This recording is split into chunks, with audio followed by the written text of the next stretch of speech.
Hello everybody and welcome back to a brand new Gran Turismo 7 money method video. And in today's video I'm going to be showing guys a money tune that I've made for this beautiful car right here, and that is the Aston Martin DB11.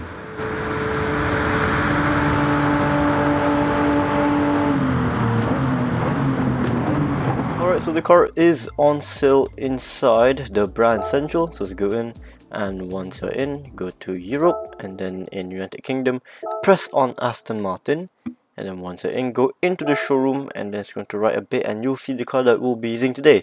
This is the Aston Martin DB11 from the year 2016, and it costs a total of 238,000 credits, and this car here also comes in 35 different colors in the color selection options, so we're gonna go through them very quickly. So we have the full white, and then we have all the different color combinations, which also changes the interior color, which is really nice. Like, oh my, whoa, this one's really nice, and it's blue as well.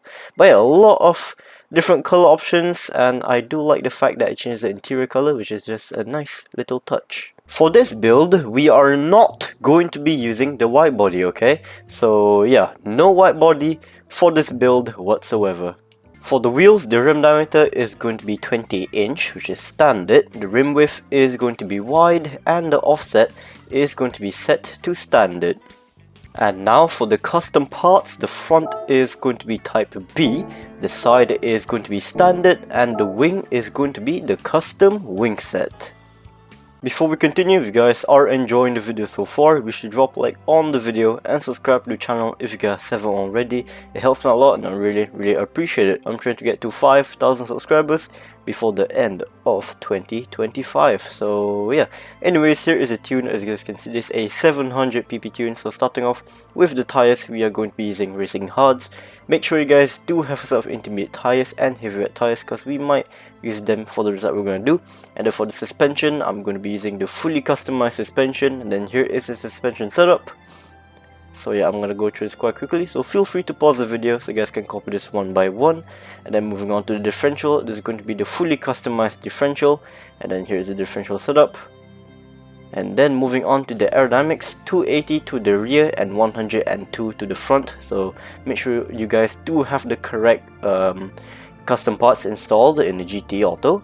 And then moving on to the ECU full control computer, upper adjustment 100%, ballast 0 kg, ballast positioning 0, power restrictor is going to be 96%, the transmission is going to be the fully customizable racing transmission, and then here is a manual adjustment. So yeah, there's that. We are not really gonna be using 7th gear at all, so yeah, just ignore 7th gear, just make it to this, I guess. And yeah, if you're wondering why the gap between 5th and 6th gear is so big, that's because when we are going down the straight, when we are in 6th gear, the revs will be kept quite low because it's a really long gear, so that does help the car save extra fuel, which, you know, makes it more fuel efficient. So yeah, once again, ignore 7th gear, just put it to this. And yeah, that's pretty much it. And then moving on to the supercharger section over here, turbocharger normal, anti-lag is going to be none, intercooler normal, air cleaner, muffler, exhaust manifold, that's all going to be normal. Brake system racing, and then for the brake pads is going to be racing. For the brake balance, make sure you guys do have the brake controller installed, and the front rear balance I like having at +2. And then for the right side over here, in drivetrain, clutch and flywheel racing, and the propeller shaft, it is going to be the carbon propeller shaft. And then all the on the bottom right over here for the bodywork, we are going to have weight reduction stage 1, 2 and 3 installed. So yeah, we are pretty much making this car as light as possible. Alright, taking a look at the performance of this Aston Martin DB11 real quick. 604 horsepower, and the torque is 525.8 foot-pound of torque. And then for the weight, it is 2,692 pounds in kilograms. That is a total of 1,221 kilograms. So for this race, the difficulty is going to be set to easy. The race we are going to be doing today will be in Europe, and then over on the left side over here in France, 24 hours of Le Mans, and this is the event that we are going to be doing today. This is the World Touring Car 700. This is an endurance race and it lasts for a total of 30 minutes long. This race right here does have tire and fuel consumption, and this race also has random weather, so it might rain or it might not on a random lap, so make sure you guys do have a set of intermediate tires and wet tires just in case if it does rain or not. Alright, jumping straight into the race, and time for me to walk you guys through on what I've done in this race right here when it comes to the strategy. So yeah, let's just keep it nice and short and simple.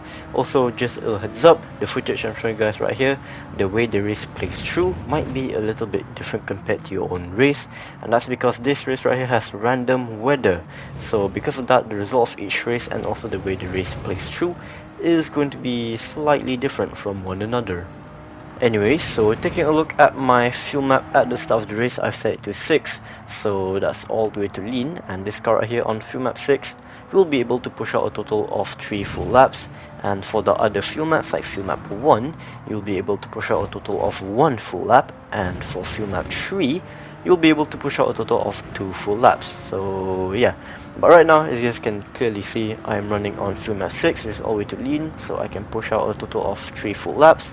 And just to keep things simple, I'm pretty much going to keep my fuel map on 6 for the whole entire race.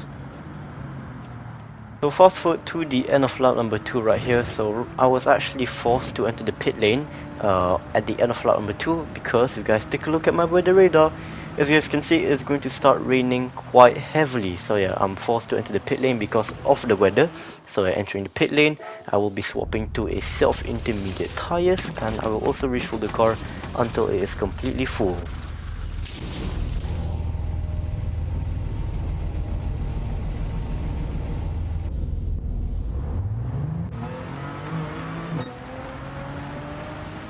And yeah, take a look at the rain right here. It started to get really heavy, but yeah, it was actually a pretty fun experience, pretty enjoyable. Nothing else really happened during the race, so fast forward to the end of lap number 5 right here. The track has dried up, the rain has pretty much gone away, so yeah, car is also low on fuel, so I will be entering the pit lane right here. So yeah, I'm gonna be swapping to a set of racing hard tires because the track is, you know, it has already dried up quite a lot. So yeah, a set of racing hard tires, and I'm also gonna refill the car to the required amount.